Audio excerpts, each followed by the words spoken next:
Kauna-unahan sa Pilipinas. NBC Manila Broadcasting Company. DZRH. Member, kapisanan ng mga broadcaster ng Pilipinas. Member KBB, oras! Eksakto en punto. 6:04. Humahataw, humahagupit, lumalatay na komentaryo sa himpapawid. 2x2. Walang takot sa paghimay sa masalimuot na isyu ng bayan. 2x2. Humahataw na mga balita at impormasyon. 2x2.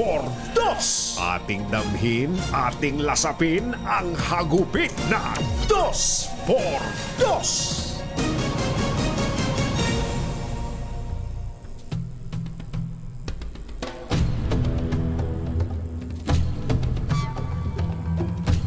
Tinawanan lang ni dating Pangulong Rodrigo Duterte ang mga report na sumibat na siya patungong Hong Kong nitong weekend kasunod ng inilabas na arrest warrant ng International Criminal Court. Sa kanyang pagdalo sa pasasalamat kay PRRD event sa Hong Kong, giniit po ng dating Pangulo na hindi naman niya gustong pumatay at ginawa lang ng kanyang administrasyon ang madugong war on drugs para sa mga Pilipino. Ang dating Pangulo at iba pang mataas na opisyal ito'y naharap sa kasong crime against humanity dahil sa pagpatay daw sa libo-libong Pilipino na hinihinalang sangkot sa iligal na droga. Samantala, pinanindigan naman ng Malacanang ang nauna nitong pahayag na makikipag-cooperate sa Interpol sa harap ng report na nagpalabas na ang ICC ng arrest warrant laban kay Duterte. Isyu ng bayan, isyu ng katotohanan. 2x2. Pag maitim ang balak, magtago ka na. 2x2. Si Jerry at si Anthony, narito na. 2x2. Hahataw ng todo, urado ka. 2x2. Ang katotohanan, dala nila. 2x2. Walang sinasamba pali, maniwala ka. 2x2. Hataw ng gusto, tol, umasa ka. 2x2. 2x2.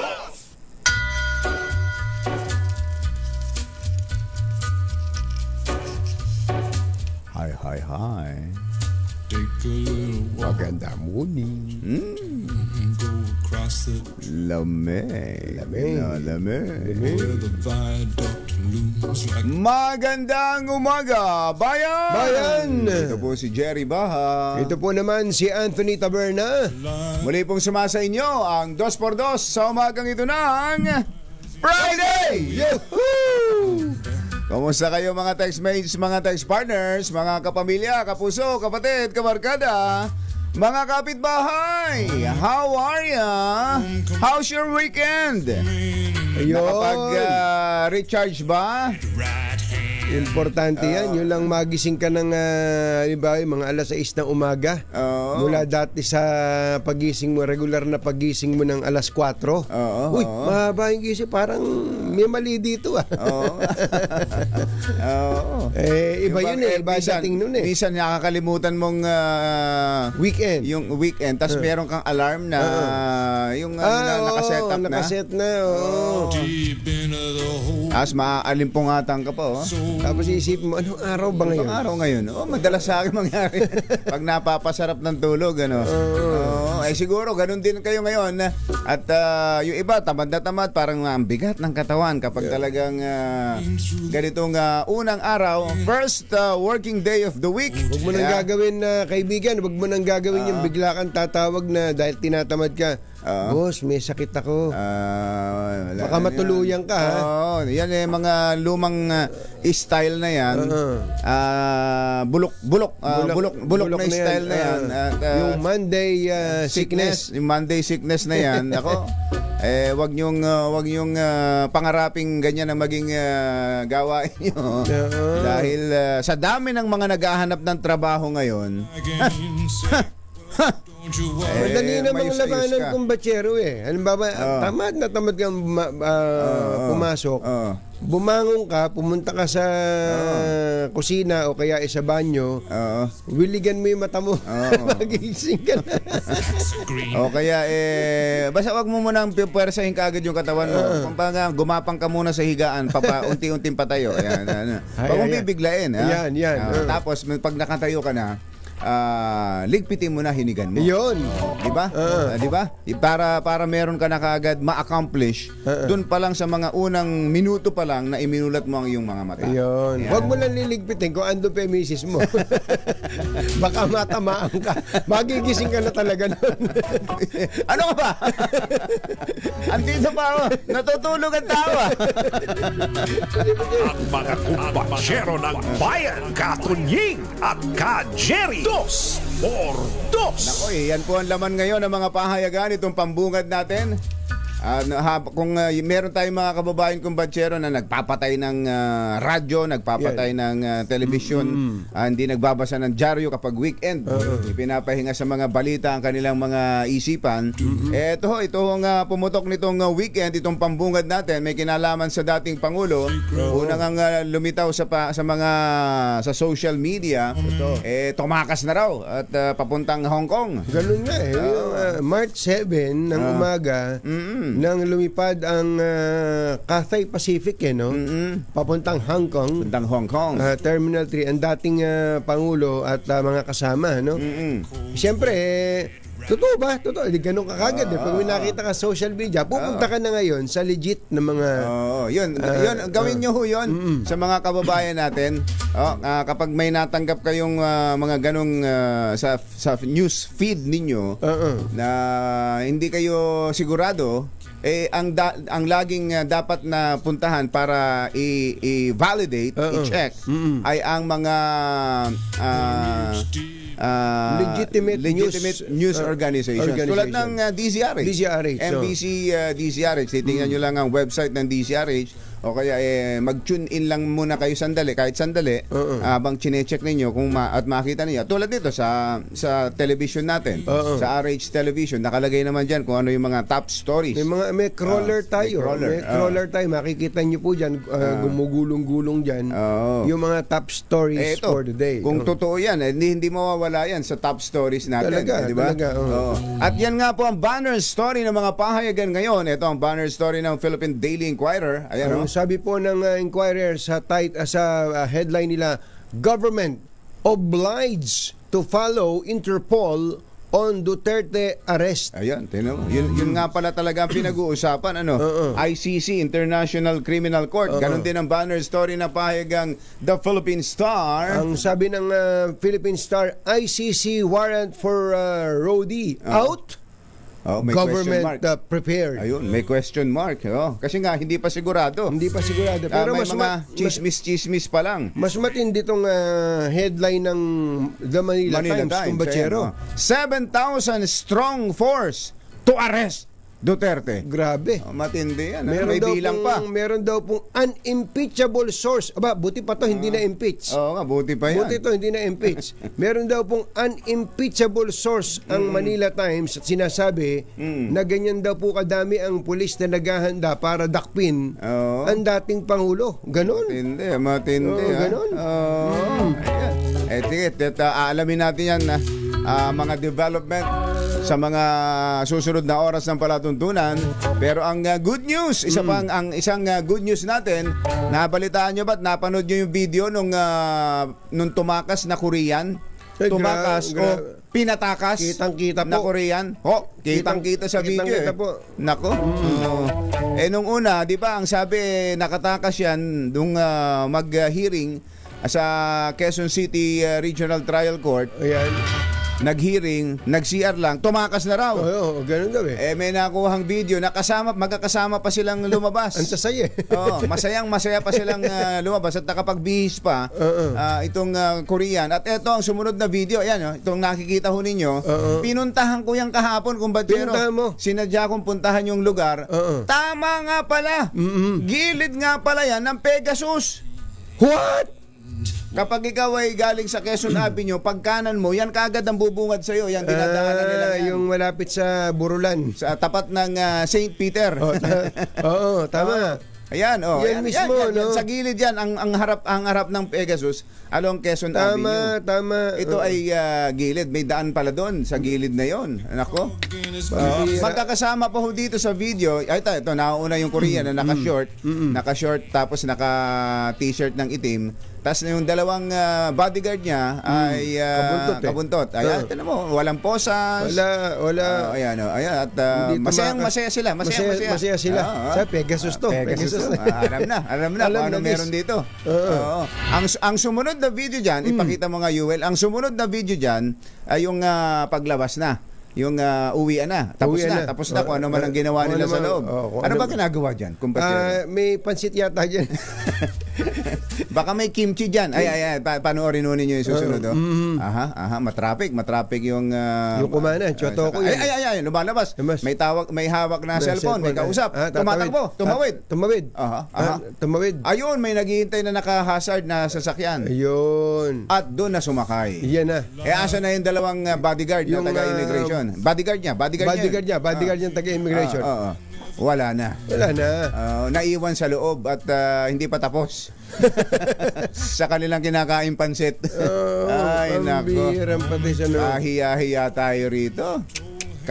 Immigration na naman. Hindi pa tayo nakaka-recover doon sa dalawang assistant commissioner noon na may bitbit na bag ng pera, di ba? Ay, kilala ni dating Secretary Aguirre yan.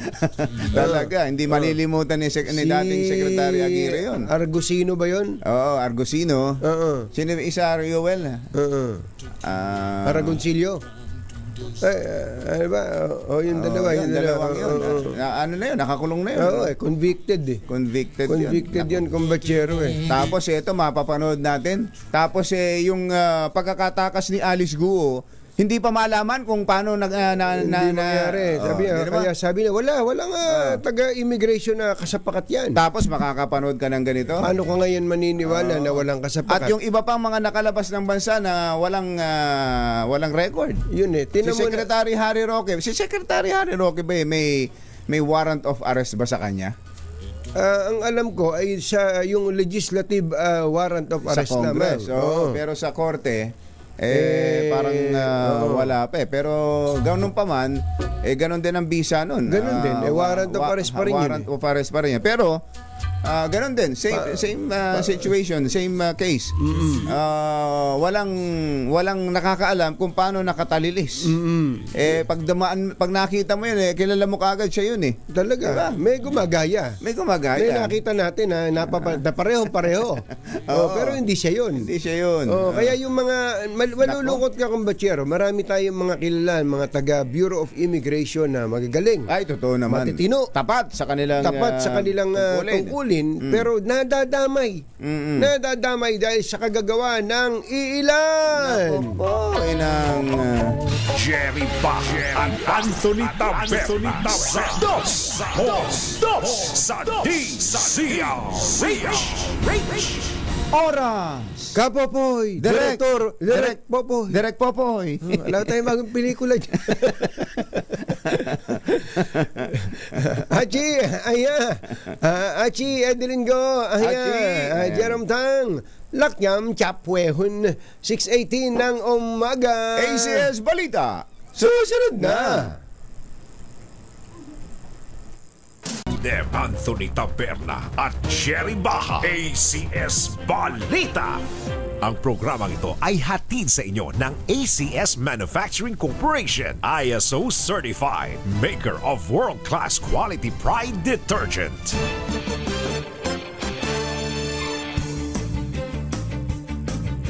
Araw ng Monday, March 10, Kabilis ng araw talaga, ano? 2025! Narito na po ang ulo ng ating ACS Balita. Halos 2 pisong rollback sa presyo ng mga produktong petrolyo kasado bukas. Maximum suggested retail price ng karneng baboy sa Metro Manila epektibo na ngayon. Bilang ng mga lumabag sa election gun ban umakyat na sa mahigit 1,500. FB account ng Bureau of Treasury na-hack. Senado nababahala sa dumaraming online gaming sa bansa. Tumakas na South Korean muling naaresto ng immigration sa Angeles, Pampanga. Magandang umaga Luzon, Visayas, Mindanao.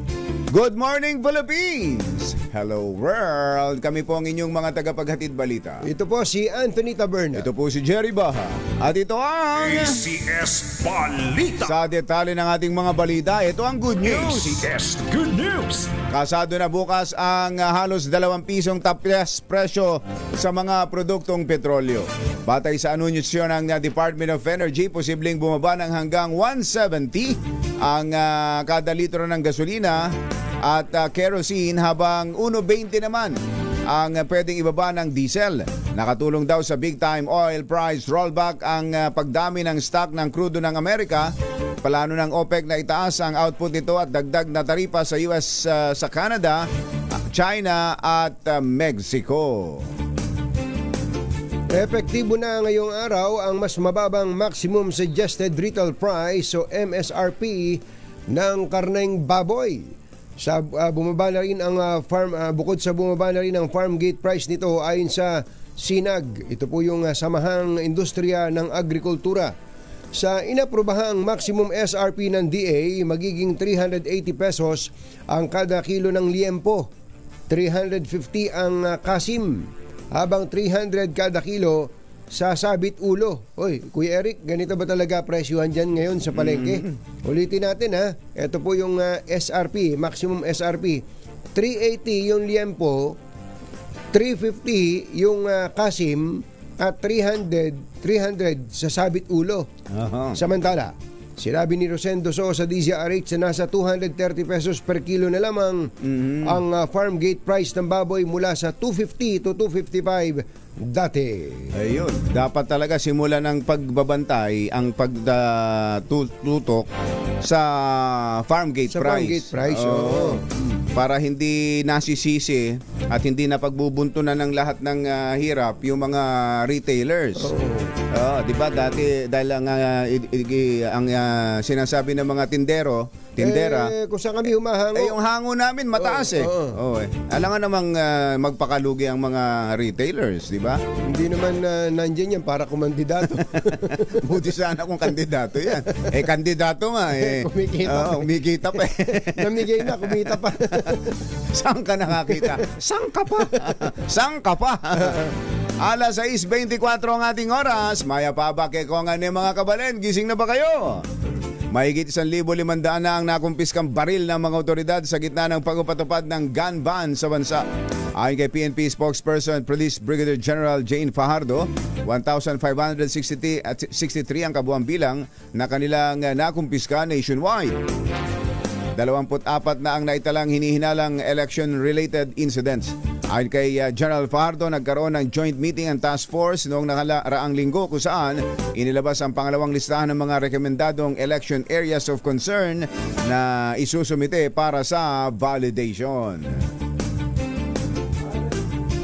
Alas 6:25 na ng umaga, maupay nga aga, mga kasangkayan, mga kabugtuan, mata na kamo, gising na! Nahack ang official Facebook account ng Bangko Sentral o ng Bureau of Treasury at kasalukuyan ang iniimbestigahan upang matukoy ang lawak ng security breach. Nangyari daw po ang panghack noong Sabado ng gabi kung saan isang suggestive image ang naipost bilang Facebook story ng ahensya. Makalipas ang ilang minuto, naglabas ng advisory ang Treasury na nakompromiso ang kanilang account at wala silang access dito. Bandang alas 11 ng gabi na ibalik na nila ang kontrol sa kanilang Facebook page, ngunit patuloy pa rin ang investigasyon sa insidente. Ayon kay National Treasurer Sharon, si Sharon nga. Si Sharon nga. National Treasurer ka na pala, Ate Sharon. Almansa. Inihimok ng Treasury ang publiko na huwag pansinin ang anumang post, mensahe o anunsyo mula sa kanilang Facebook page hanggang sa magbigay sila ng opisyal na abiso. ACS Balita. Alas 6:26 ang ating oras. Mayong aga mga pinalangga, bugtaw na kamo, gising na. Nababahala si Senate President G.C. Escudero sa pagtaas ng online gaming sa bansa kung saan pwedeng makataya ang sinuman. Ayon kay Escudero, nakatatanggap ang kanyang opisina ng ulat na umaabot sa 600 hanggang 1 trillion pesos kada taon ang kinikita ng mga online gaming. Mahigit doble ito kumpara sa gross annual sales ng kilalang fast food chain sa bansa. Panawagan ni Escudero sa mga regulators ng pamahalaan magsagawa ng social cost state benefit analysis ng mga Philippine Inland Gaming Operators o PIGOs. Diba? May katumbas counterpart pala ang POGO. Ito ay Philippine Inland. Yung POGO ay Philippine offshore gaming. Ayun. Para daw po malaman ang epekto nito sa lipunan. ACS Balita. Tatay Bonnie Aporo, tanghali na, 6:27 na ng umaga. Muling naaresto ng Bureau of Immigration ang high-profile na puganteng Koreano na si Naikyon. Sino? Si Naikyon. Kabitenyo to. Oo. Naik. Ala ko ba'y Koreano? Naikyon. Kano-ano yan si Neri? Si Neri. Tsaka si Chito. Si Chito. Naikyon. Isang linggo matapos itong makatakas. Hoy, cleared na yun ha. Wala nang kaso yun. Si Mrs. ni Chito Miranda na si Neri. Dismissed. Naig. Naig. Dismissed ang kaso. Sa isang press conference, ipinresenta ni Immigration Commissioner Joel Viado si Ikyon at ang kanyang kasamahan na si Kang Chambyom. Sino raw? Si Kang Chambyom sa media. Buti na lang isa lang yung kasama mo. Kung 20 to. Hanapin natin si Willie Perez. Sila ba yung dalawang yan? Nasa video na yan. Silang dalawa eh. Ayon kay Viado, naaresto si Ikyon sa barangay Pampang, Angeles City sa isang operasyon ng BI Fugitive Search Unit at Intelligence Division sa pakikipagtulungan ng ibang ahensya. Kasama sa naaresto si Kang Chambyom na umanay tumulong sa pagtakas ng Korean fugitive. Na sino? Si Kang Chambyom. Ay, siguro na nakikinig sa atin. Sino ba yung dalawang tunay? Base daw po sa CCTV footage at iba pang impormasyon na nakalap, lumitaw din sa verifikasyon ng Korean National Police Agency na si Kang ay isa rin palang pugante sa Korea. Nako po. Dahil sa kasong panluloko sa mga kapwa niya, Koreano. Tinan mo, niloko nyo. Kaya sabi daw nung taga-Korean National Police, Hais! Sabay subo ng kimchi. Ay, nako. Nakatakas si Ikyo noong March 4 habang nasa pagdinig ng kanyang kaso. Ganon. Di ba hindi na nga ganon ang naging takbo niyan? Yun ang kwento. Pero ang inihaharap ngayon, yung dalawang Korean. Ang gusto kong makita, yung dalawang bodyguard. Tatlo yun. Tatlong bodyguard. Dalawa doon ay contractual at isa yung regular employee ng immigration. Ayan yung dalawang yan. Asan pa yung isa? Nako. Yun ang dapat na i-present. I-present nyo sa media yun. Yan ang dapat na, yung dalawang uto na yan, na Koreano, kulong nyo na yan. Yung dalawang taga-immigration. Yung dalawang bugok. Na sumisira sa pangalan ng immigration. I-present yan. Yan ang i-present. At hindi lang dapat na masibak yun. Dapat nakakulong kagad yun. Yung dalawang yun. Samantala, Muling pinagtibay ni Senator Bongo ang kanyang commitment para napalakasin ang healthcare system ng bansa. Sa isang pagtitipon ng mga barangay special na dinaluhan ni Senator Bongo bilang guest speaker, muling nanawagan ng senador sa PhilHealth na huwag patulugin ang pondo nito at gamitin para mapakinabangan lalo na ng mga mahihirap. Sinabi ng senador na mas maraming pasyente ang maililigtas kung gagamitin ng tama ang pondo para sa kalusugan. Nangako ang senador na hindi siya titigil na magsulong ng mga programa at batas para makamit ang mas magandang health benefits.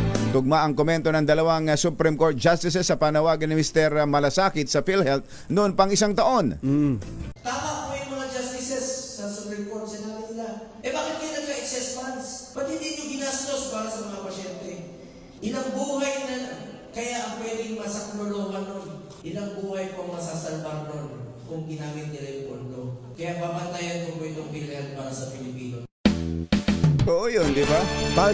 Paano ka magkakaroon? Ay, napakaganda nung sinabi mo na yung Senator Bongo. Diba? Paano ka magkaka-excess fund kung ginagamit mo ng tama para sa mga totoong benepisyaryo ang pondo ng PhilHealth. Kaya nga walang mukhang maiharap ang PhilHealth nung kunin ng gobyerno yung pondo.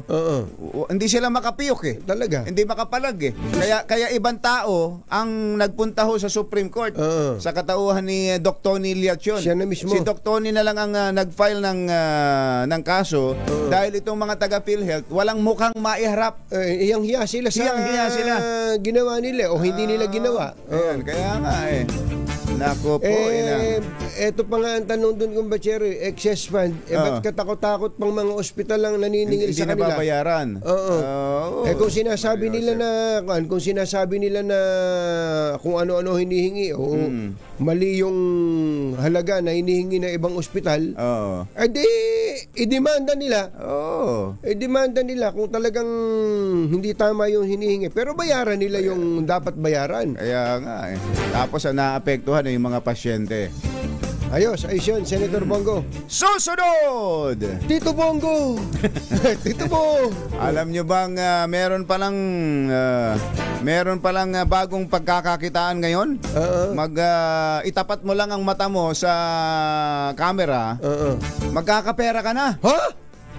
Ba? Totoo ba yan? Yung tinatawag na iris scan. Meron daw palang pag-alagalang ganun dyan sa ilang lugar na hindi natin nalalaman. Baka pwedeng magpa-scan dyan. I-scan lang ang mata mo, bibigyan ka na ng pera. Alamin nga natin yan.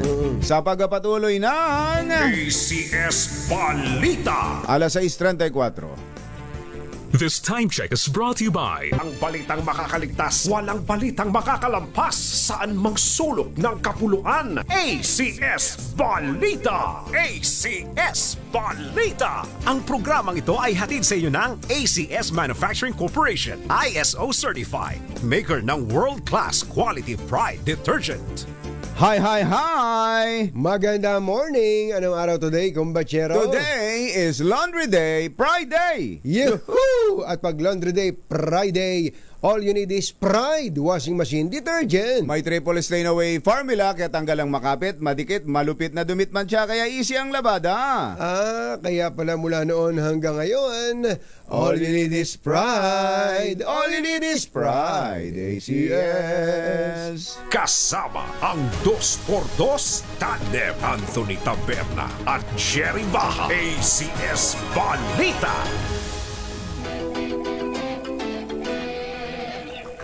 Alas 6:38 ang ating oras. Kasama ng 2x2 ngayon. Si dating DILG Secretary Benner Abalos. Secretary Abalos, magandang morning! Si Ka Jerry at si Ka Tunying po ito.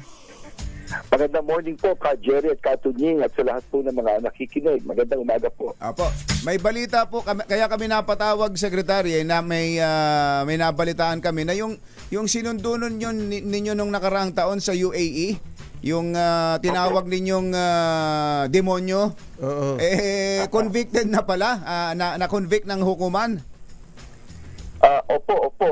Ito po ay sa Nueva Ecija, sa branch 88.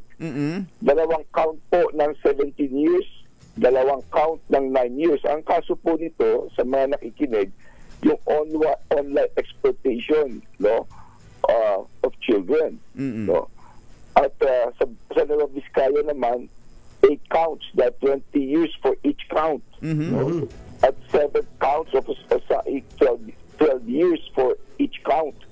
So, mabubulok talaga sa kulungan tong taong kibel. Parumay, dumalap pinagagawa. Isipin niyo mga batang 9 years old to 11 years old. Mga musmus na bata po. Opo.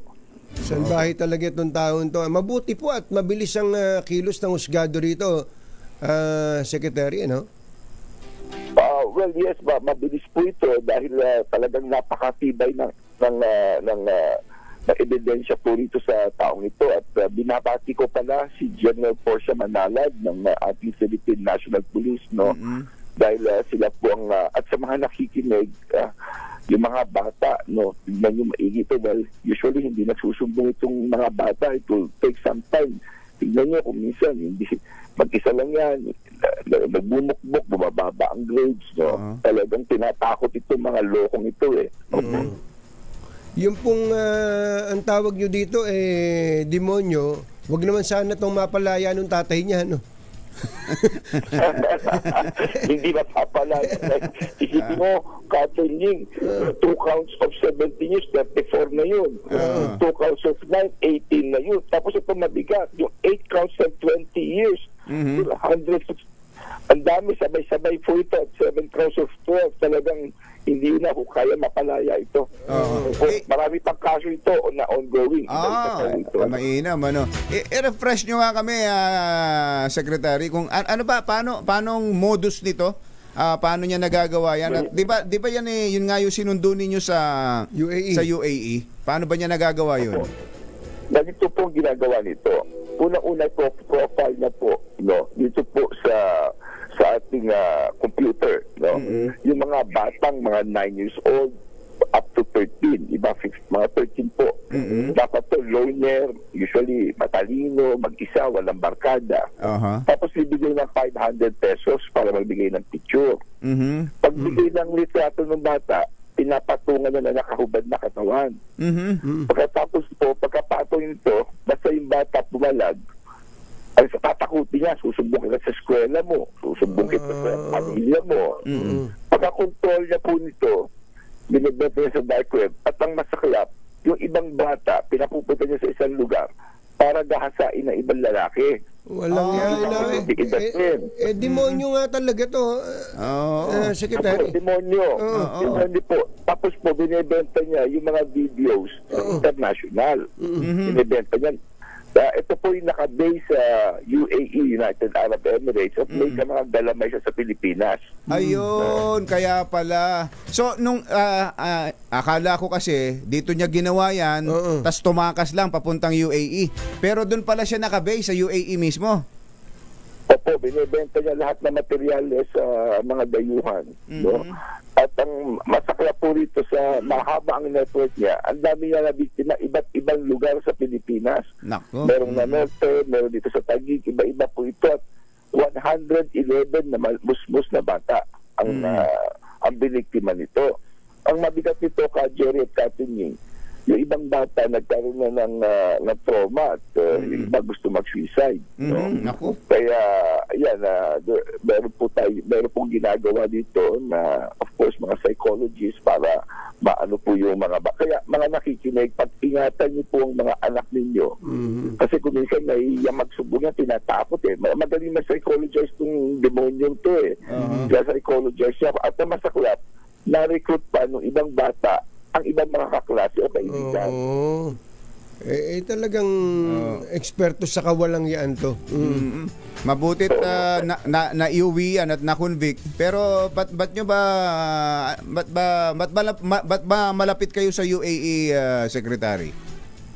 Nung ako po yung secretary ng Department of the Interior and Local Government, madalas napunta po ako dyan dahil unang-una, sumali po tayo dyan doon sa event na International Police at nakahalubilo ko po yung palang head na interior ay kapatid ng presidente, isang chic, isang parang royal royal family, yung Arnayan family. Very powerful po sila. Talagang medyo naging kaibigan ko po siya na napakabait po niya, no? Si Sheikh Saif Arnayan. At nung nangyari nga ito, dahil marami pong marami pagdadaan ng proseso yan, mahirap. Wala pa 1 linggo. Nasundan talaga nila dahil talaga para sa akin na model ang United Arab Emirates sa security dahil sa camera. Dahil sa camera na, yun talaga ang pinupush ko na mangyari dito sa atin sa una-una sa Metro tapos buong Pilipinas. Kasi bawat kanto rin yung camera nakakonekta talaga at mahuli ng mga tao. Nahuli nila ito kagad, natunto itong taong to. Tumagal lang sa papeles dahil marami pong mga nakikita siyang papeles niya. Pero dahil ang extraction nila ay maganda po, sinabi nila sa akin, sige, Seth, kunin nyo na rito yan. Tuntun na namin yan. Kaya nagpunta po ako roon. Alala ko, wala akong tulog. Kato niya, Jerry, kakahuli na kay Pastor Apollo Kibuloy. Sinunod-sunod yun kay Apollo. Lahat sa 1 linggo Pabalik-balik ako noon Opo. Kaya yun, nagpapasalamat na ako sa United Arab Emirates. And of course, hindi magagawa po ito kung hindi ng ating Philippine National Police. Masisipag po yung ating mga sa Children and Domestic Welfare Desk. Portia, Manalat po. Opo. Nung kayo'y secretary pa ng DILG, wala kayong tulog. Ngayong kumakandidato kayo, wala pa rin kayong tulog. Nasaan ba kayo ngayon, secretary? Kala nyo, makakatulog na kayo mababa. Wala pa rin tulog. Pero siguro, anyway, 2 buwan na lang naman. Baka after makakatulog na. Mainak. Hindi ba kayo kinakabahan, Secretary, na sa mga survey ay may mga survey na kayo po ay wala sa Magic 12? Alam niyo ang survey kasi may kanya-kanyang survey naman yun Yung survey namin iba naman. Pero ang maganda kasi rito is that nanggaling ako sa number 35. From 35, dahil ako lang yung bago In the sense na wala naman akong kamag-anak na dating nasa national position. Ako lang yung talagang bago na wala akong nanay o kapatid o dating senador o dating nanungkulan na mataas sa posisyon. Kaya yung awareness na naging problema ko. Ngayon maganda, medyo nado na tayo. Kaya kumakatok na. Salamat po ako. Kumakatok na. Actually, nakapasok na. Nakapasok na sa Magic 12. May kanya-kanyang survey. Kamukha ng sinabi ko po. May kanya-kanyang survey. Opo. Secretary, maraming salamat po. Good luck po sa inyo. Nakakapag-workout pa ba kayo? Huwag niyong pababayaan yung workout natin, ha? Opo, kailangan nyo. Kasi 30 minutes. Thank you so much. Good morning. Thank you. Dating Secretary DILG Ben-Hur Avalos. ACS Balita. Nagatid ng kabuuan ng ating ACS Balita. Ito po si Jerry Baha. Ito po naman si Anthony Taberna. Kasama ang 2x2 tandem Anthony Taberna at Jerry Baha. ACS Balita. Balitang makatotohanan. Balitang maaasahan. ACS Balita. Ang programang ito ay hatid sa inyo ng ACS Manufacturing Corporation. ISO certified. Maker ng world-class quality pride detergent. Yan! Uy, maganda umaga. Maayong buntag kaninyong tanan, mga Bisaya, mga taga Bohol. Mata na mabutiha. Gising na ba kayo? Nabalitaan nyo ba yung para daw itong kumbatsero, parang yung sa Chocolate Hills? Oo nga Na ginawang may 1 linggo pa sinend sa akin yan. Hinihintay lang kita na dumating para bago ko talakayin yan. Ang daming mga pictures and video na naipadala po sa atin. At merong doon, merong tawag doon, yung heavy equipment na gumaganon. Excavator. Parang het. Excavator. Yung maingay. So, nakakabusit yun Kahit nga sa may gagawin sa inyong lugar na kalsada, yung kalsadang sisirain muna bago gawin. Ginaganon yun. Nakakangilo. Ang sakit. Sakit sa tenga. Buti sana kung kalsadang gagawin ito coral yung mga winawasak. Binabakbak po yung bato at saka yung corals. pwede ba natin ipakita yun sa video, no? Yuel, mother? Grabe po yung ginawa na to. Sino kaya itong... Sino kaya? Sa Bohol na naman. Sa Bohol na naman, Mario Joseph. Diyan daw sa... Sa Anda. Ha? Parang Anda Bohol eh. Anda, tama, Anda. Barangay Virgen. Barangay Virgen, Anda, Bohol. Ayun, no, tanong mo, ayun nga, oh. Yung video na ipinadala sa atin, naku, wasak nga.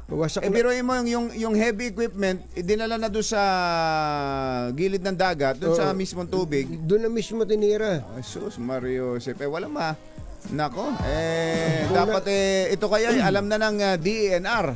DNR, LGU. LGU. Kapag ganito, kumbatsero, dapat automatic ang galaw ng DNR. Meron namang Penro dyan. Merong regional office dyan. Hindi, kawawa eh. Ano mangyayari sa... ito tinitingnan ko yung picture. Buhol na naman. Wala lang tayong pahintulot na magamit yung video. Pero talagang maliliit yung nangyari sa Chocolate Hills. Chocolate Hills. Yun, yung sa Chocolate Hills, tapos na. Tapos na nung matuklasan. Ito, baka pwede pang ma-actionan to ng LGU, mahabol pa habang hindi pa nabubungkal lahat ng corals diyan sa lugar na yan. Ito po ay isang beach resort sa Barangay Virgen. Ang ganda ng pangalan. Virgen pa yung lugar eh. Tapos binakbak nyo. Anda. Sa Anda, Bohol. Hindi ho sa Pangasinan ha. Anda, Bohol. Ayan, Kuyang Jerry Haspio, kumusta ba? Kumusta ba ang resort mo dyan sa Quezon? Wala bang nasirang corals? Ay, sana naman wala. Ayos yung mga resort. Yan ang pambato ng Pilipinas. Talaga, ang ganda-ganda ng mga dagat ng Pilipinas. Yan ang pang-engganyo natin eh. Pero wag naman yung makakasira sa kalikasan. Si Hero Bernardo ay nakikinig daw siya sa atin. Siya yung pinakamagaling mag-ayos ng bulaklak. Baka ba daw may mga kailangan kayong bulaklak ngayong magpakasal? Ano bang papalapit na petsa ngayon? Ano bang undas? Itong undas. Meron malapit na. Ang panahon daw ng mga flower arranger na ganyan, mga nagtitinda ng mga bulaklak ay Valentine's. Ayan, saka yung may patay. Undas nga. Undas. Yung Holy Week, sabi ko, Holy Week. Meron din meron panahon din pala nila yan. Yung Holy Week. May mga nangangailangan din dyan. Ayan. Hero Bernardo, dyan sa Maria Clara. At dyan sa may Dangwa. Ayan. Nakikinig sila lagi doon sa atin, yung mga tindahan doon. Sa Taga-Dangwa. Oo, dyan sa Dangwa at Maria Clara Street. Kung yan, kumbatsero, yan ang go-to place ko eh. Pagka naghahanap ako ng bulaklak para sa misis ko. Ayan. Gusto ko makamura. Bigay mo, yung petsang ibibigay mo tama ha? Siguradong yung... Parang inapanood kong isang pinapanood ko. Bumili yung mister niya ng gold bracelet with diamond. Sabi, yung napagbilhan, regular na nilang binibilan. Nung nakita nung tindera yung misis, oy, ma'am, tinignan yung braso. You don't like it? You don't like it? You don't like the bracelet that you bought here? Natigalgal yung babae, misis Nabisto. Bumili pala si mister ng gold bracelet, hindi para sa kanya. Sinabi na lang yan na, no, I like it, but I'm just so busy. Matindi. Tapos naghanap na, nag-imbestiga na. Nadali. Kaya mga mister dyan, huwag kayong bibili doon sa dati. Yun moral of the story. Pero may nabibilan tayo dyan sa may Dangwa, kumbatsero. Mura, magagandang mga bulaklak. Kung ikukumpara mo sa mga ibang mga flower shop na nasa mall nako, milya-milya ang layo ng presyo at ang ganda naman ng quality at ang gagaling mag-arrange ng mga taga-Dangwa. Mukhang ano kaya yun? Mayroon kayang training na dinaanan? Palagay ko, kumbatsero, may training yan. Ako naman, kumbatsero, magugulat pa nga yung miss ko. Ano, may kasalanan ka ba? Yun, dahil wala namang okasyon. Hindi. Sabi ko, alam mo naman ako, mula nung napangasawa kita, naging sweet na ako. Lusot. Palusot. Lusot na lusot. Ayan. Magandang morning at happy birthday kay FPA Chief Director Glenn Estrada. Director Glenn Estrada, happy birthday!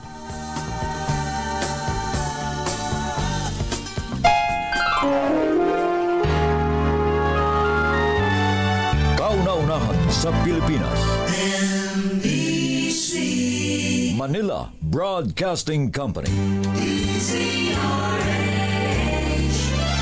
DZRH, member, kapisanan ng mga broadcaster ng Pilipinas. Ay, may panawagan nga pala ang COMELEC daw kumbatsero sa Bangko Sentral ng Pilipinas. Ano na naman? Na iwasan daw, wag nang payagang ang mga magpapapalit ng pera ng malalaking halaga tapos pinapapalit na para sa maliliit na denominasyon. Gagawing 100. Ilang linggo bago ang eleksyon. Bakit may namimigay pa ba na 100 ngayon, dahil Chairman? yun daw ay nagagamit sa vote buying. Chairman? Yun nga ang tanong, Chairman, meron pa bang abutang nangyayari na by the hundreds? Parlagay ko, Chairman, luma na yung... Pwede siguro, ang pinakamaliit na ngayon na denomination na binibigay, yung tatlong nakapangalumbaba, yung yung 500 piso. Nakapangalumbaba muna tapos yung 1,000. Tsaka yung 1,000. Wala na. Mayroon ngang isang distrito diyan sa Nueva Ecija. Palakihan. Ay, grabe. Nagbigay ng 5,000 yung isa, nalaman ng kabila, nagbigay ng 10,000. Ganon katindi. Ganon katindi, Chairman. Kaya dapat tingnan din ng COMELEC yang diyan sa Nueva Ecija. Baka pwedeng ipabungkal na rin yung ipa-check nyo, pa-inventaryo nyo yung lahat nagbebenta kumbatsero ng kahadiyero. Yung mga nag-i-install ng malalaking kahadiyero. Nako. Ang dami pa lang may kahadiyero ngayon. Congressman Bong Rivera ng Tarlac. Kumusta ba yung mansion mo na may golf course? Mansion, may golf course? Aba, matindi. Oy, Congressman. Pambirang patiso. Nabanggit mo ang kahadiyero, kumbatsero. May narinig akong kwento, hindi na kahadiyero. Hindi na. Alam nyo kung ano binibili ngayon? Ano na? Condo unit. Yun ang taguan ng pera. Yun ang pinakakahadiyero. Yung kwarto, yun ang pinakakahadiyero. Condo unit. Grabe. Bago yan Bago yan Yun na mismo. Ba't ka pa bibili ng ang liit lang ng kahadiyero ang hirap ang buhatin niya. Condo unit na binibili. Doon na inilalagay ang pera. Grabe, no? Talagang ngayon, iba na, kumbatsero. Iba na, nagbago na. Nagkaroon na ng paradigm shift. Ang sabi nga daw nung ibang congressman na tiba-tiba, ito na ang golden age. Inabutan ko anya ang golden age ng pagpapayaman sa Kongreso. Mario Josep. Grabe kayo. At ipinagmamayabang mo pa, Congressman, ang kapal mo. Mario Josep. Ipinagmamayabang mo pa kung paano ka nagpapagawa ng dike na maayos naman. Pero nire-rehabilitate mo. Dahil ikaw din ang contractor, Congressman. Napakawalang yamo, Congressman. Yung mga, anong tawag doon? Yung mga flood control projects na yan. Ito kung batsero, hindi lang, buti pa nga yung iba, flood control, naghukay Naghukay kahit na mababaw yung hinukay Pero ito kung batsero, maayos na dike, i-rehabilitate bilang lalagay niya sa project rehabilitation. At siya rin ang contractor. Hindi naman sira. Hindi. Ay, napakawalang yan. Talagang minsan ay sasabihin mo kailan ba sila matatapos? Kailan ba sila mabubusog? Kailan sila mabubusog? Mukhang walang kabusugan Ay, nako. Kauna-unahan sa Pilipinas. Manila Broadcasting Company. DZRH, member, kapisanan ng mga broadcaster ng Pilipinas. Member KBP, Ora. Kapopoy. Direk. Kapopoy. 3 minuto na makalipas ang 7 ng umaga. Balitang bagong-bago. Balitang dapat alam mo. Balitang magdadagdag ng talino. Dahil bagong impormasyon, makibalita. Unang-una sa DZRH. Pangunahing balita. Kasama ang 2x2 tandem nina Anthony Taberna at Jerry Baha.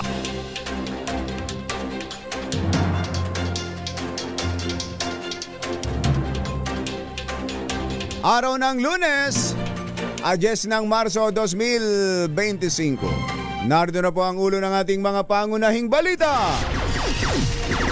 Office of the Solicitor General itinanggi na may arrest warrant na ang ICC laban kay dating Pangulong Rodrigo Duterte.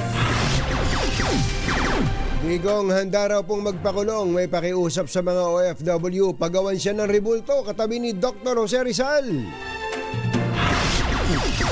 Kongreso humirit ng kwarto sa Senado sa panahon ng impeachment trial. COMELEC tiniyak na hindi madadaya ang resulta ng eleksyon 2025.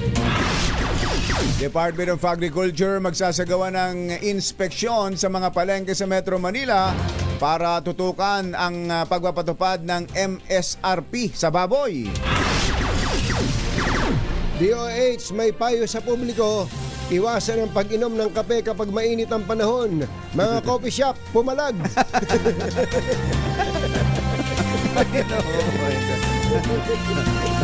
Magandang umaga, Luzon, Visayas, Mindanao. Good morning, Philippines. Hello, world. Kami po ang inyong mga tagapaghatid balita. Ito po si Anthony Taberna. Ito po si Jerry Baha. At ito ang Pangunahing balita. Sa detalye ng ating mga balita, nilinaw ng Office of the Solicitor General na wala pang natatanggap ang Pilipinas na arrest warrant mula sa International Criminal Court laban kay dating Pangulong Rodrigo Duterte. Ito ang ginawang paglilinaw ni Solgen Menardo Guevara kasunod ng mga ulat na mayroon na umanong warrant of arrest ang dating Pangulo sa kasong crime against humanity kaugnay ng war on drugs. Kasunod din ito ng mga espekulasyon na umalis ng bansa ang dating Pangulo at nagtungo sa Hong Kong dahil sa arrest warrant. Pagtitiyak naman ng Malacanang nakahanda ang pamahalaan sa anumang mangyayari kung maglalabas na ng warrant of arrest ang ICC laban sa dating Pangulo. Tiniyak ng Malacanang na handa ito sakaling maglabas ng arrest warrant ang International Criminal Court laban kay dating Pangulong Rodrigo Duterte. Kasunod ito ng ulat na meron na umanong warrant of arrest laban sa dating Pangulo kaugnay sa war on drugs, kaya muna ito malis patungong Hong Kong, bagay na pinabulaanan ng Office of the Solicitor General.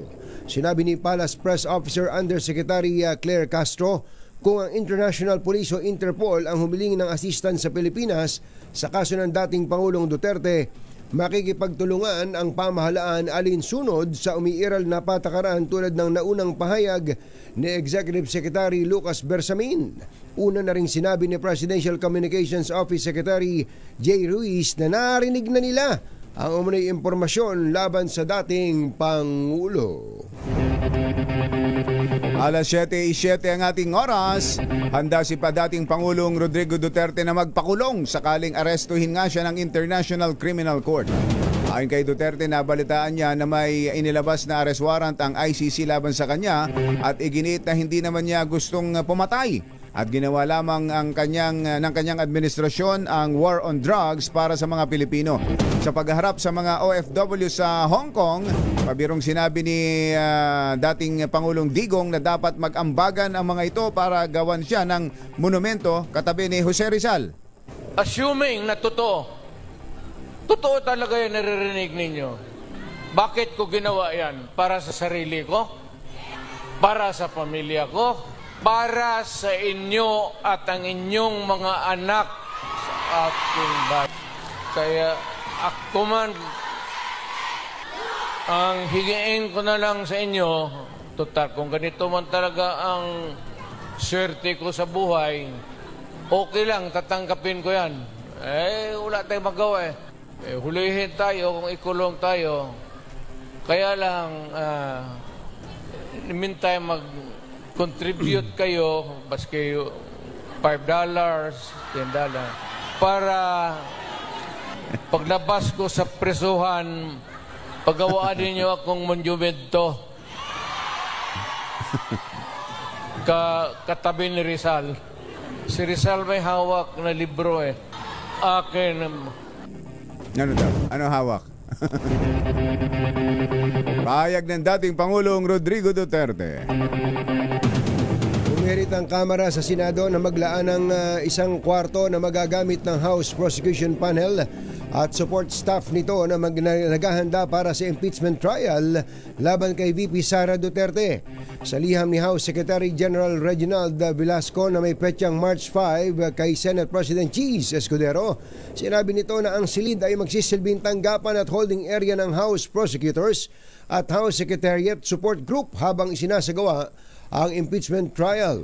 Nais ni Velasco na may inspeksyon na itatalagang kwarto upang matiyak na angkop ito sa pangangailangan ng prosecution team. Pinabulaanan ni COMELEC Chairman George Garcia ang mga kumakalat sa social media na maaari umanong madaya ang resulta ng halalan sa 2025 elections. Sa panayam sa DZRH, sinabi ni Chairman Garcia na 110,000 ang gagamiting makina sa buong bansa para sa eleksyon. Sinabi pa ng chairman na bago pa man maitransmit ang resulta mula sa mga presinto, alam na ng lahat kung ano ang resulta dahil nakapaskil na umano ito sa labas ng bawat presinto. Ayon kay Garcia, kung gugustuhin mang baguhin ang resulta ay bago pa umano ito i-transmit. Sabi pa po niya ay mag-transmit muna ng result ang machine pagkatapos saka siya mag-i-imprint. Ay baliktad po. Magpiprint muna siya ng election returns, siyam na election returns. Tapos yung siyam na yan, yung pang-siyam, ay ipapaskill ka agad sa labas ng presinto para makita ng lahat, makapag-picture, pag-video ka agad. At pagkatapos saka lang siya magta-transmit sa bayan, sa PPCRB, sa NAMFREL, sa majority party, sa minority party, at ang media. Ibig sabihin po sa Angel, bago pa na tayo mag-transmit ng result mula sa presinto, ay alam na ng lahat kung ano ang result sa presintong yan. So kung ikaw halimbawa Sir Angel, gusto baguhin ang result dyan sa presinto, hindi ba dapat bago mag-transmit ng result, ay dapat nagabago muna yung resulta? Hindi po Ayun. Sir Angel, maliwanag na ba? Sir Angel? Maliwanag na siguro. Maliwanag na. Huwag niyo isipin, linaw ng paliwanag Huwag niyo sabihin na alimpungatan lang si Chairman Dong alas 4 na umaga niyo na-interview. COMELEC Chairman George Garcia. Sa ibang balita, magsasagawa ng inspeksyon ang Department of Agriculture simula ngayong araw sa mga pamilihan sa Metro Manila upang tiyakin ang pagsunod sa Maximum Suggested Retail Price o MSRP para sa karneng baboy. Batay sa aprobadong MSRP ni Agriculture Secretary Francisco Tiu Laurel Jr., ipapako sa 380 pesos ang kada kilo ng liempo, habang 350 pesos naman ang kilo ng kasim. Halagang 300 pesos per kilo naman sa sabit ulo o pork meat.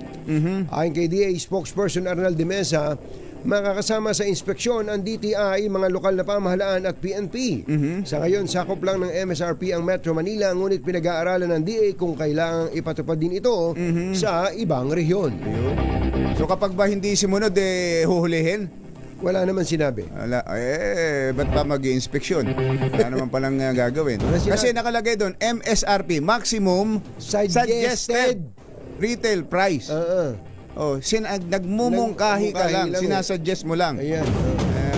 So kung ayaw sundin dahil suggestion mo lang yan, dahil sabi, yung suggestion mo, bulok yan. Anong magagawa mo nun? Maganda siguro, gawin yung MMRP. Ano yung MMRP? Maximum Mandatory Retail Price. Ayun, pwede na yun. At huhulihin na ang hindi susunod doon. Ako na ba? Ako na. Susunod! Dito po! Ang payo po ng DOH ay wag mo nang yung sinabi mo kanina. Wag mo na daw magkakape pagka mainit ang panahon. Ayan. Mga coffee shop, umalag. At ano pa kayang payo ng Department of Health ngayong panahon ng tag-init? At mamaya, sana magkaroon tayo ng chance. Meron palang namimigay ng pera. Talo ka dito, Sherwin Alfaro. Kaya pala nagtago na si Sherwin, umuwi na. Joel, wala si Sherwin. Kaya pala. May namimigay ho ng pera Ang kailangan lang daw itutok na nyo yung mata nyo doon sa scanner. Sa scanner. Oo. Magkakaroon ka na ng pera. Aba. Totoo kaya yun? Saan kaya nila gagamitin yung iris scan na yun? Dati, ba't ginagamit yun? Dati spring yun eh. Oo, ngayon? Ngayon scan na. Scan na, sabon yun dati. Iris spring. Mabango yung sabon na yun. Mabango. Pwede niyang pabango sa cabinet yun. Iyan! At iba pang mga nagbabagang balita sa pagpapatuloy ng Pangunahing balita. Alas 7:14. Ang balitang ito ay hatid sa Balita. Alas 7:20. Tuloy ang mga pangunahing balita. Pinayuhan po ng Department of Health ang publiko na uminom na lamang ng tubig at iwasang uminom ng kape at maging ng alak ngayong tumitindi ang init sa bansa. Alak, okay. Ayon kay Health Secretary Ted Herbosa, ang pag-iwas sa pag-inom ng kape at alak ay isang proteksyon para maiwasan ang heat stroke. Mas matindi pala yung ginagawa ng isang kilala ko. Kape, hinahaluan pa ng alak. Oy, lakay. Lakay. Lakay. Lakay. Kape, may alak. Para daw hindi makatulog pagkatapos uminom ng alak. Kape naman. May kasama ng kape yun. Pinaghalo na. Pampagising. Naglabas na ng direktiba ang DOH sa lahat ng government hospitals at iba pang health facilities na magpatupad ng mga estratehiya para labanan ang mataas na temperatura. Payo rin Herbosa sa publiko magsuot ng light-colored at maluwag na damit.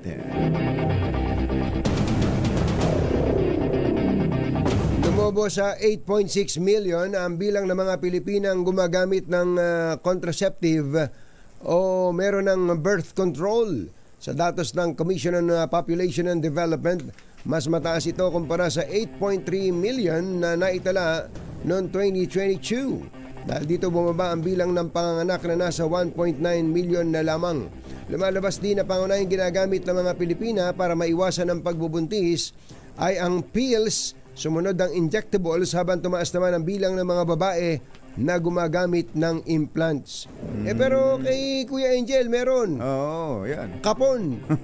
Kapon lang. Habang kayo'y nagko-commercial. Pinag-aaralan ng Philippine Army na ipwesto sa dalampasigan ng mga bagong biling Sabra tank na ginamit ng Israel sa gyera sa Middle East. Sa panayam ng DZRH, sinabi ni Army spokesman Colonel Louis Di Maala na may kakayahan ng Sabra tanks na pumigil ng invaders mula sa dagat. Posible umanong, ano ba itsura nitong Sabra tank? Ito. May pinapakita tayo. Ito ba yon? Ayan, galing pala ng Philippine Army yan. Video na yan. Oh, malakas ha? Malakas ang alikabok. Nagpaputok ng ano eh. Ano ba yun? Missile ba yung pinaputok niya na yun? Baka 5-star. Sa panayam ng DZRH, sinabi ni Army spokesman Colonel Louis Di Maala na may kakayahan nga daw po itong Sabra tanks na pumigil ng mga invaders mula sa dagat. Ayun, yan ang itsura niya. Mas close up picture. Ibang klase nga. Itong mga tangke na to, matindi ha. Posible umanong testingin ang naturang kapabilidad ng bagong asset sa mga joint exercise ng Army kasama ang Amerika gaya ng Balikatan. So nakita natin na effective din pagdating sa defense dun sa shoreline. And isa sa consideration natin nga ito is itong Sabra tanks kung titingnan natin yung kanyang adaptability naman, titingnan natin yung terrain ng shorelines kung hanggang saan lang po pwede. Colonel Louis Di Maala ng Army. Iimbestigahan na rin ng Philippine Air Force ang South Korean manufacturer ng FA-50 fighter jet na bumagsak sa Mount Kalatungan, Bukidnon noong nakaraang linggo. Kasunod ito ng pahayag ng Air Force na titingnan ng anggulong mechanical at human error sa insidente na nagdulot ng pagkasawi ng dalawang piloto. Ayon kay Colonel Maria Consuelo Castillo, tagapagsalita ng Air Force, maaari nang suriin ang na-recover na flight data recorder ngunit kailangan pa rin nilang makipag-coordinate sa manufacturer ng fighter jet para sa karagdagang impormasyon. So kung dalawa na lang ang tinitingnang anggulo, Wala na yung isang naisip natin noong nakaraan, na baka may tumira. Oo, hindi nakasama yon. Hindi nakasama. Napakita na ba yung Hindi pa wreckage? yung wreckage. Hindi pa. Wala pa. Paplantsahin ni Philippine Ambassador to the US, Babes Romualdez, ang nakatagdang pagpupulong sa pagitan ni na Pangulong Bongbong Marcos at US President Donald Trump. Ayon kay Ambassador Romualdez, inaayos na raw makikipag-usap siya sa White House para ayusin ang detalye ng meeting ng dalawa, pati na schedule. Umaasa naman ang Ambassador na mangyayari ang pagpupulong bagong second quarter ng taon bago mag-summer dahil sa ngayon ay busy pa si Trump sa kanyang mga pinaggagawa. Ang dami pinaggagawa. At syempre busy rin naman ang Pangulong BBM. Alam nyo ba ikaw lang busy? Kaugnay ng nalalapit na eleksyon. Walang lugar sa bansa ang inaasang aabot sa danger level ang heat index ngayong Lunes.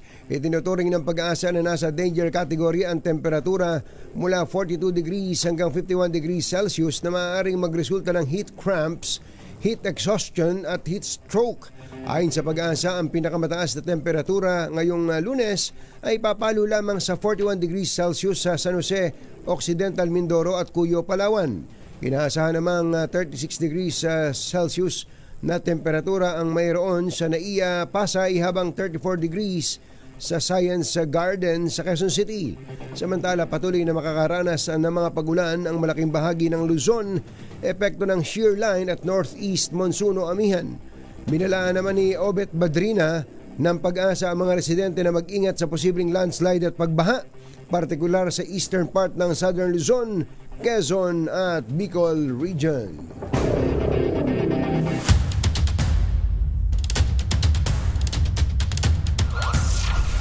Metro Manila ngayon. Alas 7:26 ang ating oras. Eto na sila. Ito nga yung MSRP, Maximum Suggested Retail Price sa baboy. Hindi raw ipatutupad sa San Juan. Aba. Sabi siguro ng mga taga San Juan, ang mura na nga ng bigas namin, gusto niyo pati baboy. Bakit? RH52 Edniel Parosa. Kami na Edniel! Kaping Jerry, malayo pa sa maximum suggested retail price sa presyo ng karning baboy dito sa Agora Public Market sa lungsod ng San Juan. Sa halip na 350 per kilo, nakasim 390, pinakamurang laman. Habang yung 460 naman o 380 pesos na SRP sa liempo, 460. Layo. Pinakamahal dito, sa Agora Public Market. Gaya ng inaasahan ng ating tanungin, umalma ulit itong mga retailer dahil presyong dealer daw kung kanilang ilarawan yung gustong mangyari ng Department of Agriculture. Umalma rin sila sa bantang inspeksyon ng gobyerno dahil suppliers umanawan dapat na sinisilip at hindi. Ayan. Gaya nilang mahal pa ang kuha. Sa kabila kasi ng pangako ng DA na simula ngayong March 10, ipapako rin sa 300 pesos ang sabit ulo o yung bigay sa retailers. 330 pa raw ang kanilang kuha kaninang madaling araw sa mga naghahakot mula Bulacan. Bukod pa sa kanilang bayad sa tao, pwesto at syempre, mayor's permit. Pakinggan natin sila. Si tayo napigirir sa deliver dito, yung nagde-deliver. Kasi ang dealer. Kasi yung mga buto-buto mura lang gaya ng bias na ito. Ito, hindi namin mabenta ito ng 350. Ito 350, hindi ko mabenta ito 350. Magkano lang? Magkano puhunan namin ito? 320. Dito lang kami bumabawi sa liempo at sa kasalaman. Pataas ng pataas. Ano sir? Lisensya namin, pataas ng pataas. Hindi naman bumababa. Atinig ng ilang nakausap nating nagbebenta ng karning baboy dito sa Agora Public Market. Ito sa Edniel Parosa, nag-uulat para sa DZRH. Una sa Pilipinas, una sa Pilipino. Thank you, Edniel. Mga nangunguna at mga bagong balita sa DZRH. Pangunahing balita. Susunod! Tito Bo! Sino itong magkaibigang aktor na matamlay ang showbiz career? Target ang milyonaryong singer para pagkakitaan. Talaga. Ganon? Yung dalawang magkaibigan pa ha? Yung dalawang aktor na magkaibigan, ang target nila ay babae. Isang milyonaryo Milyonaryong singer. Lalaki yung singer. Lalaki. Ba't puro lalaki? Para pagkakitaan. Puro lalaki itong pinag-uusapan. Puro lalaki ito. Yan at iba pang mga nagbabagang balita sa pagpapatuloy ng Pangunahing balita. 7:29. This time check is brought to you by ACS Manufacturing. Mga nangunguna at mga bagong balita sa DZRH. Pangunahing balita.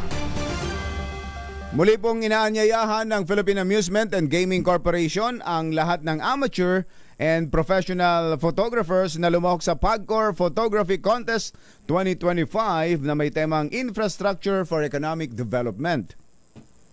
Formal na pong binuksan ang nasabing photo contest nitong 1 ng Pebrero, hudyat na maaari nang magsumite ng entries ang mga interesadong lumahok. Ayan, bukas po ang kompetisyon sa lahat ng amateur and professional Filipino photographers na may edad 16 na taong gulang pataas. Ayon kay PAGCOR Chairman at CEO Alejandro Tenco, layon po ng photo contest ngayong taon na ipakita ang mahalagang papel ng mga infrastructure projects ng mga highways, tulay, seaports, airports at iba pang susi sa pag-unlad ng ekonomiya. Maaaring magsumite ng photo entries sa ilalim ng 3 kategorya, ang conventional, mobile at drone. 8 grand winners ang pipiliin ng PAGCOR sa bawat kategorya at tatanggapin po ang mga entries hanggang July 31 lamang. Mga nangunguna at mga bagong balita sa DZRH. Pangunahing balita. Alas 7:35. Andiyan si malakas agent natin, si Erwin. Si Sherwin. Mukhang malungkot malungkot. Dahil dahil sa may dumadaig na sa kanya. Oo. Pero may mga natatakot dito meron yata nagreklamo kung batsero na siya daw ay na-scam. Na-scam. Tinutukan daw yung kanyang mata. May kinuhang data, may kinuhang impormasyon. Na-scam daw siya. Nung tanungin, magkano nakuha sa'yo? Wala po. Anong nangyari? Ako po ang binayaran. Ako po ang binayaran. Paano ka na-scam nun? Hindi na-scan po. Hindi po scan po. Scan pala ang sabi. Nagkamali ng dinig. Letter N po, Nancy. Hindi po mama. Tanungin nga natin, bakit ba may ganitong dyan daw sa Bulacan, merong pila-pilang mga tao at nagpapascan. Hindi yung nagpapa-scam, nagpapa-scan ng kanilang mata. Pero may mga ibang nagsasabi kung batsero, baka magamit nga daw sa scam kung ano man yung nakukuhang data na yon sa kanilang mata. Sa kanilang mata. Kung ano man yung mga ba't kinukuha yon. Sa bagay, meron na ngayon, di ba sa iPhone, mabubuksan mo yung iPhone mo, sa pamamagitan ng biometrics. Facial recognition, kasama na yung mata mo. Kasama yung mata. Saka sa mga airport ngayon, kumbatsero. Hindi ba yung pinag-uusapan natin sa Singapore lamang, halimbawa? Si Senator Bong Revilla, galing dyan sa Singapore. Itong, dahil tao. Ano yung mall na yon? Yung Lucky Plaza. Lucky Plaza. Kaya grabe tao. Akala yata nila artista si Senator Bong. Artista nga ho yan. Dinumog si Senator Bong. Pulang-pula, nakita ko yung video. Pulang-pula pa naman yung suot na damit. Kitang-kita siya.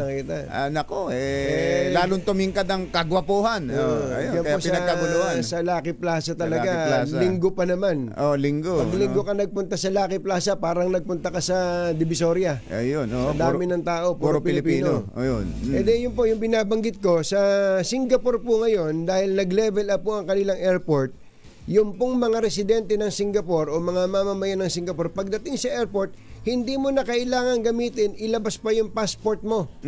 Dahil dadaan ka na lang doon sa kanilang device. Tapos tatapat mo lang yung iris mo, yung mata mo. Ayos na. Labas ka na. Alam na hindi mo na kailangan pakita yung boarding pass mo, passport mo. Wala na. Wala nang ganun. Yun po yung Yun po yung katunayan na ang bawat isa ay unique ang mata natin. Oo nga. Parang thumb mark. Oo, hindi pwedeng dayain. Oo.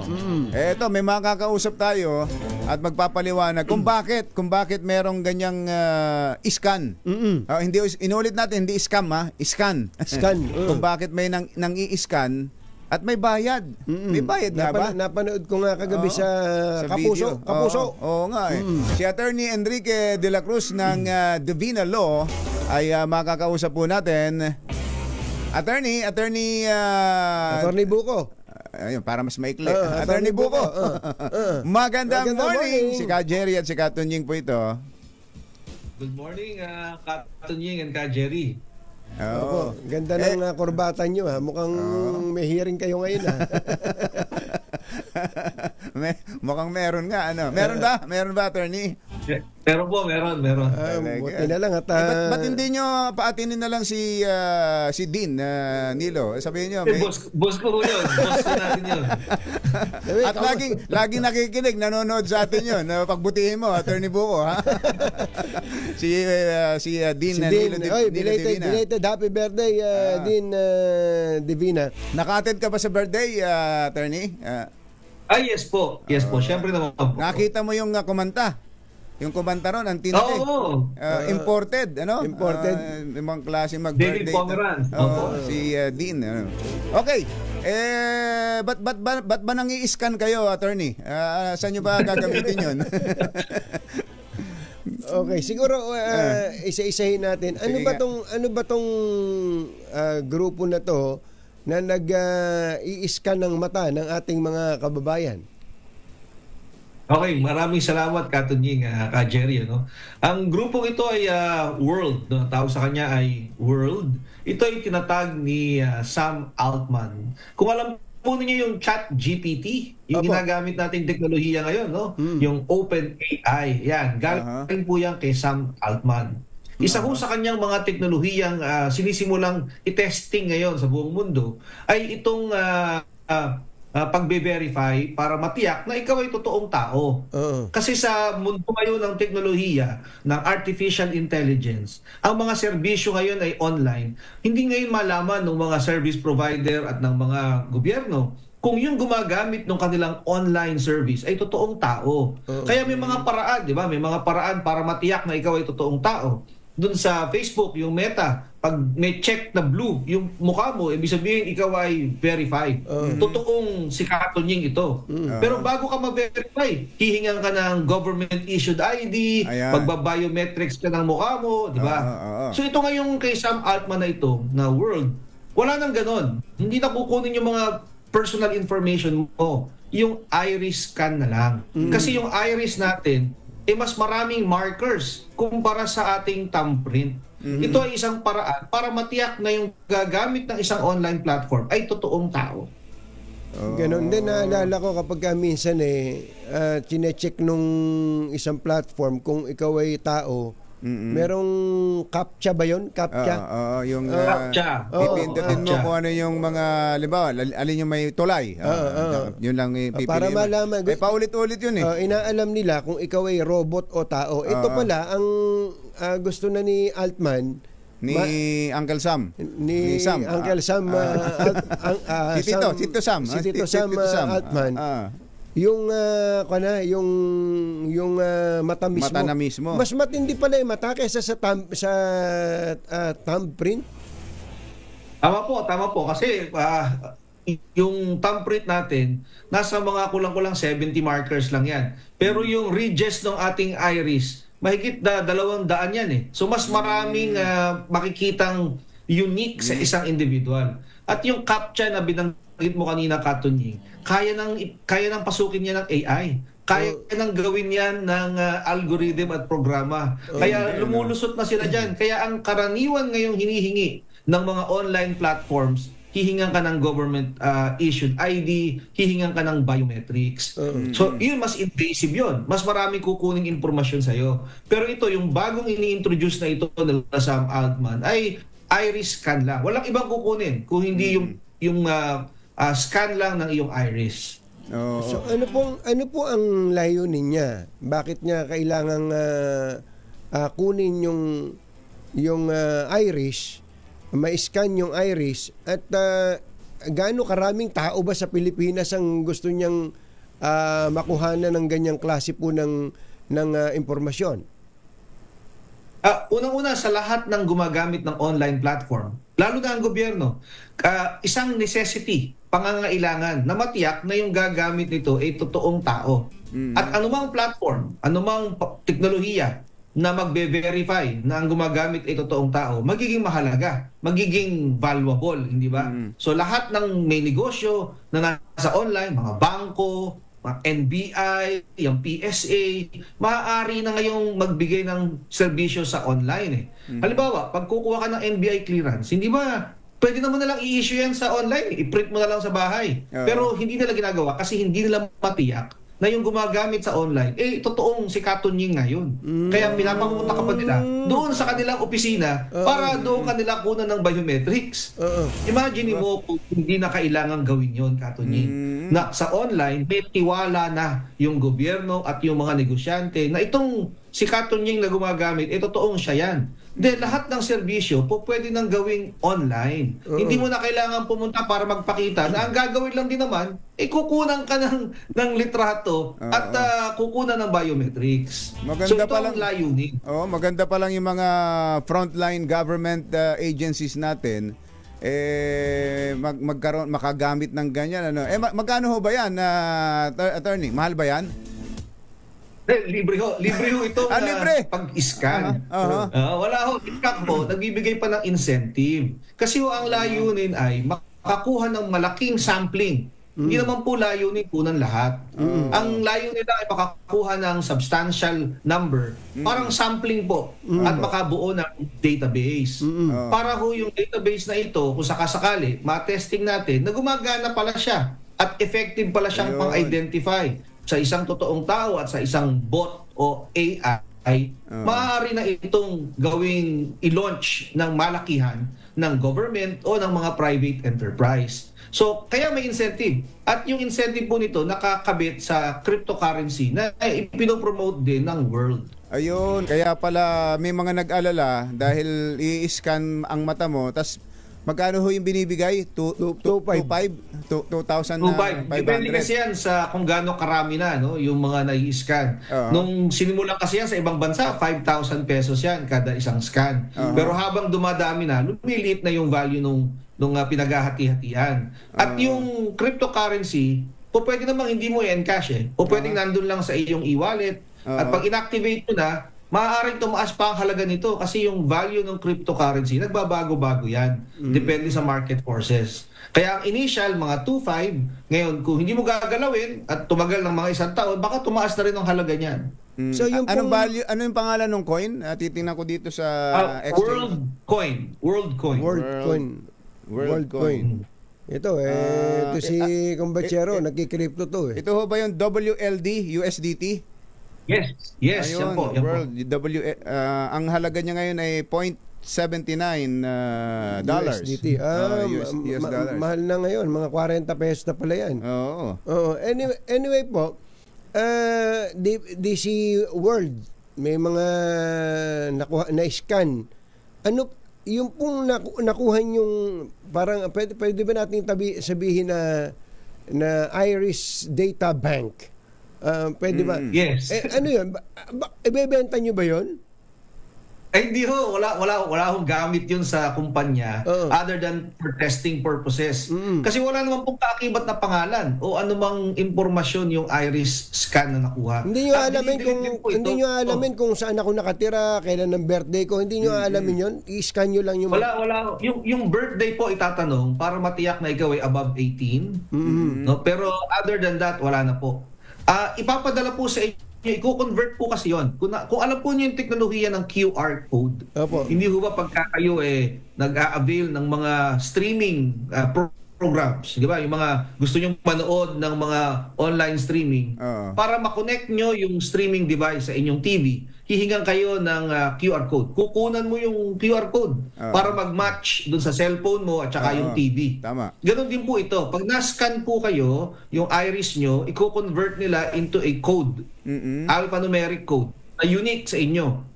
Isesend po iyon sa inyo sa cellphone ninyo. Yung po ngayon ang gagamitin ninyo papatotoo. Parang yun ang magiging ID ninyo. Parang QR code. Pag ipinresent mo yan ngayon doon sa mga online platform, para siyang CAPTCHA na kahit saan pwede mong gamitin.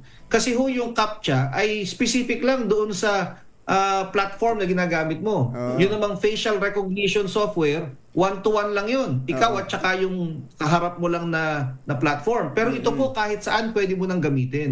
Nasa iyo na po yun, nasa cellphone mo. Wala na po yun sa world. Parang meron ka ng hawak na kakaibang ID. ID mo yun. Parang may sarili kang ID na ang batayan nun ay yung mata mo. So parang kapag may mga platform na mga kailangan ng KYC, o know your customers, yun na lang ikukan mo, ilalabas mo. Tama po. I-scan na lang po yun, parang QR code. So, lahat po ngayon ng mga merchants, mga bangko, kumpanya, government offices, mag-a-apply ngayon kay Sam Altman. Ay, gusto namin gamitin yung platform mo kasi sa Pilipinas pala, may mahigit 20 milyon ka ng verified. Pwede na silang mag-avail ng aming serbisyo. Pwede na silang kumuha ng PSA birth certificate online. Hindi na kinakailangan po nila. Ganon din sa aming NBI clearance. Hindi na pipila. Lahat nung meron pang verified.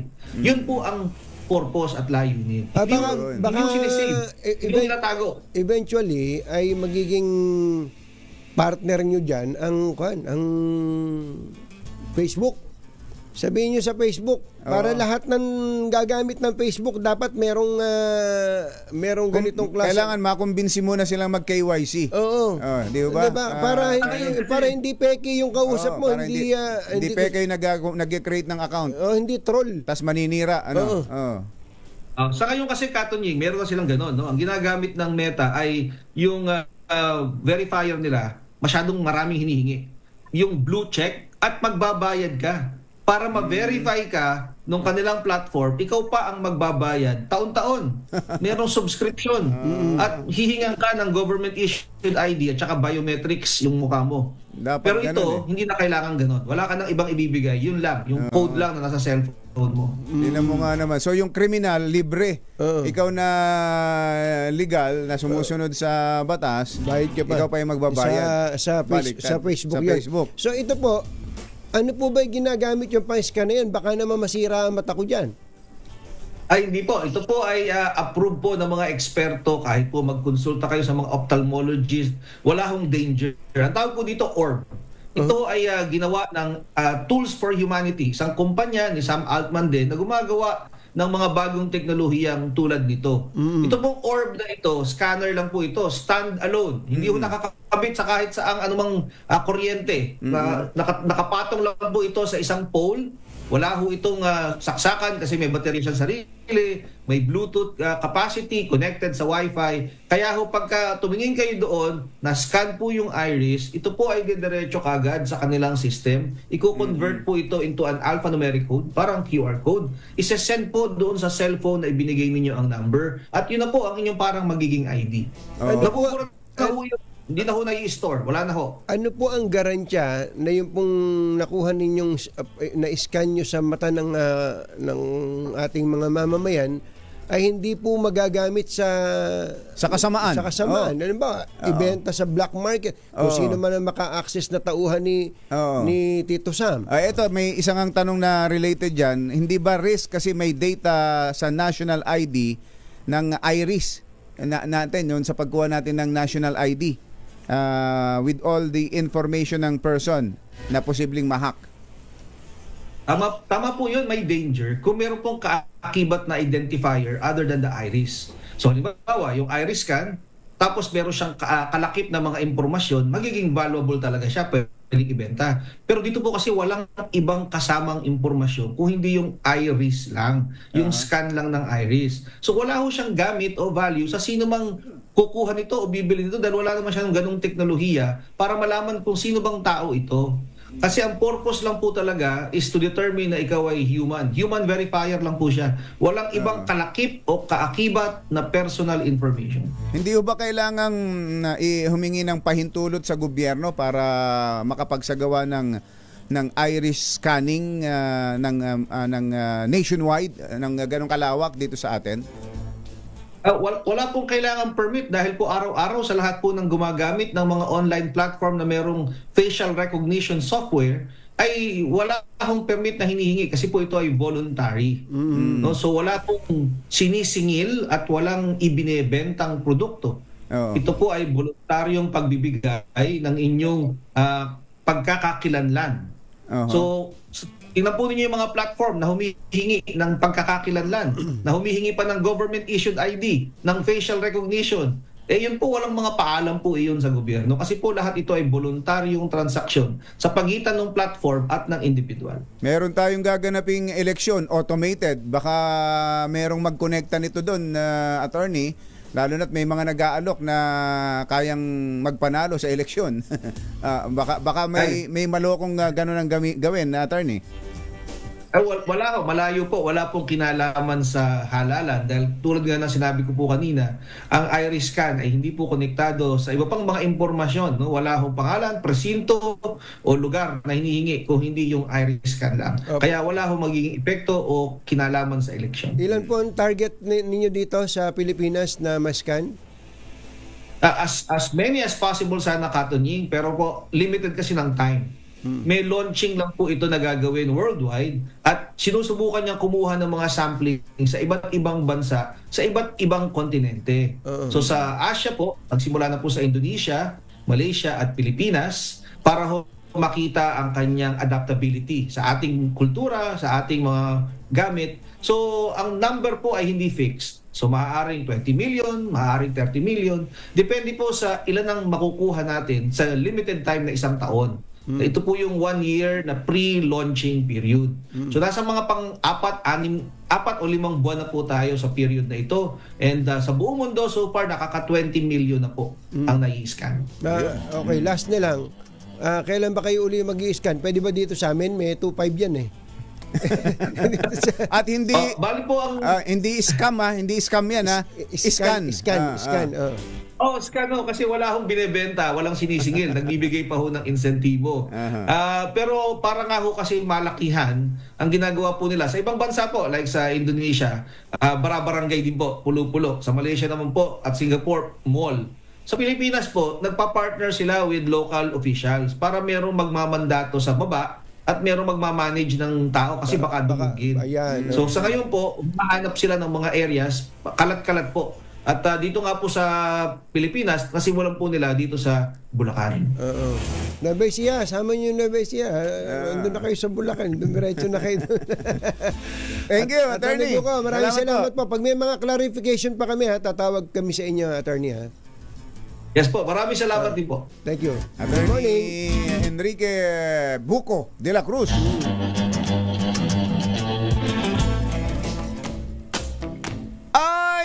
Ay. Baka may mga kailangan na kayong ayusin sa inyong mga bahay tulad ng bubong. Buti na lang may bubong na maasahan. Gawa sa state-of-the-art technology. May aluminum na. May pintura pa. Now available na rin sa pre-painted tiles pan. Para sa eleganteng bubong na matibay na makulay pa. Mag-cherry loom pre-painted ka na. Ay, Doc Jan Seneca, get well soon may sakit si Doc. Pagpagaling kayo at hinihintay kayo ni RD. Ni RD Mr. Cupido. Mr. Cupido. Pagaling kayo, Doc Jan Ay, balak mo na bang mag-upgrade ng sasakyan, Kuya Obet Imperio? Aba, subukan ng Cherry Tiggo 7 Pro Hybrid. Ang Cherry Tiggo 7 Pro Hybrid ay mayroong 1.5 turbocharged na makina para mas mawagbi ang pagmamaneho. Abay, gamit ang kanyang hybrid system na mayroong sariling baterya, nabuboost nito ang performance ng makina at fuel economy. Siyempre, hindi mawawala sa Cherry Tiggo 7 Pro Hybrid ang Apple CarPlay, Android Auto. Meron po itong power tailgate na itong Tiggo 7 Pro Hybrid. Sa halagang 1,110,000 pesos, magkakaroon ka na ng brand new Tiggo 7 Pro Hybrid. At higit sa lahat, magiging kampante ka pa para sa premium preserve warranty ng na package ng sasakyan ito para sa worry-free ownership. Kaya ano pa hinihintay mo?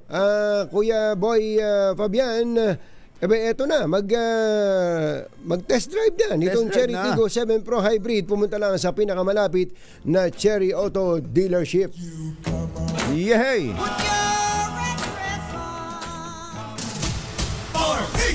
Dahil sa sapat na kapital.